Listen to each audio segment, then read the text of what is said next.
show you this great solar-powered street lamp. And I can even pick this up with one hand. Check this out. You can see here, it's got a great big solar panel on the top. And here's the mounting for a pole. So this should be used like above your garage or outside on your patio, or you can even use it at your business in the parking lot. What I like about it is it's got two different modes of operation. You can do automatic, so when the sun goes down and it gets dark, the light will come on automatically, or you can use this remote to manually turn it on for a preset time of 2 hours, 4 hours, 6 hours, or indefinitely. I'll turn it on right here.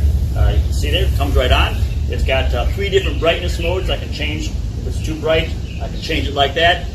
The remote is really great, and since it's solar powered, you don't need to hire an electrician. You don't have to mess with high voltage wires. All you do is get up on the ladder, stick this on the pole, tighten it down, and it's good to go. It's great, like the remote, sturdy. It's a really good solar powered outdoor street lamp. I really recommend it. Thank you.